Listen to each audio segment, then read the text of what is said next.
First time ever NASA ने literally सूरज के अंदर झांककर ऐसी तस्वीरें खींची है जो टोटली माइंड ब्लोइंग है। जब नासा सूरज की गहराइयों के कुछ इमेजेस को स्टडी कर रहा था, तब उन्हें सूरज की सतह पर 3 ऐसे स्ट्रक्चर्स दिखे जो काफी ज्यादा कंसर्निंग थे। फर्स्ट, इसे देखो, इसमें दिख रहा है कि सूरज पर लिटरली बारिश हो रही है, जिसमें आसमान से मेल्टिंग हॉट प्लाज्मा बरस रहा है। देन इन इमेजेस में उन्होंने देखा कि वहां पर कुछ ऐसे दिखने वाले विचित्र घास जैसे स्ट्रक्चर्स दिखे। And can you imagine this, ये स्ट्रक्चर्स वियर्डली माउंट एवरेस्ट से भी बड़े हैं। एंड लास्टली उन्होंने देखा कि वहां पर सतह पर कुछ ऐसी दरारें पड़ रही है जो राजस्थान और मध्य प्रदेश के कंबाइंड एरिया जितने बड़े बुलबुलों को सूरज की सतह पर जन्म दे रही है। सो एग्जैक्टली सूरज के साथ आखिर हो क्या रहा है? क्या ये सब कुछ नॉर्मल है? अगर हां, तो फिर साइंटिस्टों को ये सब कुछ कंसर्निंग क्यों लग रहा है? बिसाइड्स, ये जो इमेजेस नासा को मिले हैं वो उसके सोलर डायनामिक्स ऑब्जर्वेटरी ने यहां पर इतने दूर से खींचे हैं, जबकि सूरज के ऐसे फोटोज लेना सिर्फ तभी मुमकिन है अगर वो यहां इस पोजीशन से लिया जाए। तो सवाल यहां पर यह भी उठता है कि सीमिंगली इम्पॉसिबल कारनामा नासा वालों ने आखिर किया कैसे? और क्या सूरज से जुड़ी अब तक की हमारी जितनी भी अंडरस्टैंडिंग, हमारी जितनी भी समझ है, क्या वो सब हमें अभी डंप करना पड़ेगा? वेल, इन और इन जैसे कई सारे सवालों के जवाब ढूंढने के लिए नासा ने सूरज के खींचे लेटेस्ट इमेजेस को लेयर बाय लेयर डिकोड करके उनके बीच कड़ियां जोड़ने की कोशिश की। And this is what they found.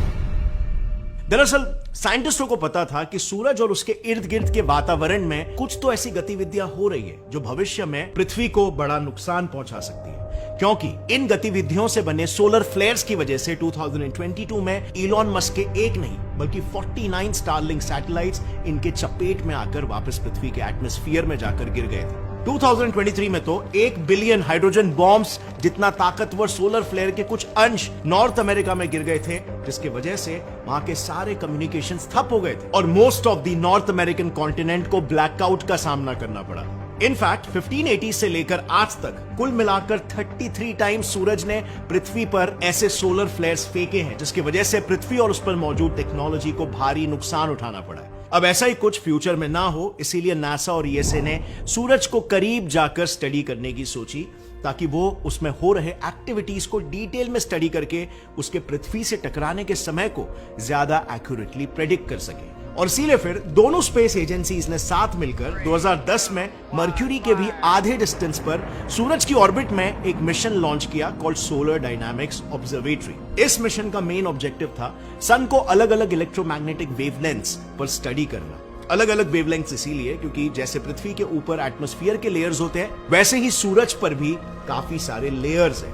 Outer most layer को कोरोना कहते हैं, मिडिल में मौजूद क्रोमोस्फियर है और इनर मोस्ट फोटोस्फियर लेयर है। इन सभी लेयर्स के तापमान में काफी ज्यादा फर्क होता है और जैसे कि हम जानते हैं, डिफरेंट टेम्परेचर्स पर डिफरेंट वेवलेंथ्स की लाइट निकलती है और इसीलिए सूरज को स्टडी करने के लिए उन्होंने मल्टीपल वेवलेंथ्स की मदद ली। इस स्टडी में उनका पहला टारगेट था सूरज के सबसे बाहरी लेयर कोरोना को स्टडी करना। अब इसके टेम्परेचर के हिसाब से साइंटिस्टों ने यूवी लाइट के इस वेवलेंथ पर उसकी तस्वीरें लेना शुरू किया और आप यकीन नहीं करोगे साइंटिस्टों ने क्या देखा। वेल, इस वेवलेंथ पर उन्होंने देखा कि गरम तपता लावा बारिश के रूप में सूरज पर बरस रहा है। अब ऐसा क्यों हो रहा था?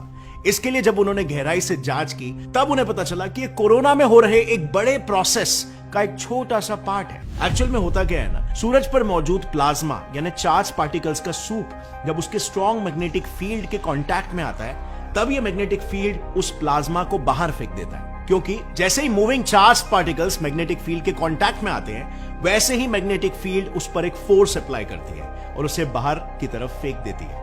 और ऐसा ही कुछ सूरज पर मौजूद प्लाज्मा के साथ भी होता है, जो सोलर फ्लेयर्स के फॉर्म में बाहर आते हैं। ये फ्लेयर्स इतने एनर्जेटिक होते हैं कि वो महज कुछ ही घंटों में पृथ्वी से सूरज के लगभग 100 रिटर्न ट्रिप्स लगा सकते हैं। लेकिन कई बार होता क्या है कि पृथ्वी के वाटर साइकिल की तरह ये गर्म फ्लेयर्स आउटर लेयर कोरोना तक पहुंचते पहुंचते ठंडे हो जाते हैं और वापस सूरज की सतह पर लावा की बारिश के रूप में बरसते हैं। और इसी फिनोमेनन को साइंटिस्टों ने कोरोना में कैप्चर किया और उसे नाम दिया कोरोनल रेन। यानी कि to sum it all up till now, सूरज की पहली लेयर की तस्वीरों से साइंटिस्टों को सोलर फ्लेयर्स और उसके वजह से सूरज पर हो रहे कोरोनल रेन के बारे में पता चला। अब कोरोना का राज समझने के बाद वो सूरज के और करीब गए और उन्होंने उसके मिडिल लेयर क्रोमोस्फियर को स्टडी करना शुरू किया। अब क्योंकि इस लेयर का तापमान कोरोना से कम होता है और इसीलिए क्रोमोस्फियर को स्टडी करने के लिए इस वेवलेंथ की यूवी लाइट का इस्तेमाल किया गया और इसी वेवलेंथ में उसकी तस्वीरें खींची गई। And here is what they found, which was also very shocking. उन्होंने देखा कि सन का क्रोमोस्फियर प्लेन जरा भी नहीं है जैसा सोचा गया था, बल्कि उसमें वियर्डली हर 5 मिनटों में माउंट एवरेस्ट जितने ऊंचे नुकीले घास जैसे स्ट्रक्चर्स बन रहे, और ये स्ट्रक्चर्स आवाज की रफ्तार से 60 गुना ज्यादा तेजी से बाहर के लेयर्स में फेंके जा रहे हैं। बेसिकली ऐसा इसीलिए होता है क्योंकि सूरज का इक्वेटर उसके पोल से पहले एक रोटेशन पूरा करता है। इस वजह से उसकी मैग्नेटिक फील्ड किसी रबर बैंड की तरह ट्विस्ट होकर उलझ जाती है और उसकी सतह पर छोटे छोटे लूप्स बनाती है, और जब ये लूप्स वापस अनटैंगल या सुलझते हैं तब क्रोमोस्फियर में शॉक वेव्स पैदा होते हैं और उससे वहां पर घास जैसे नुकीले स्ट्रक्चर्स बनते हैं। यानी कि एक तरह से जब आप वूफर पर पानी डाल के उसे बजाते हो तब वो पानी नुकीले कांटों की तरह उछलने लगता है ना, ये बिल्कुल वैसा ही है।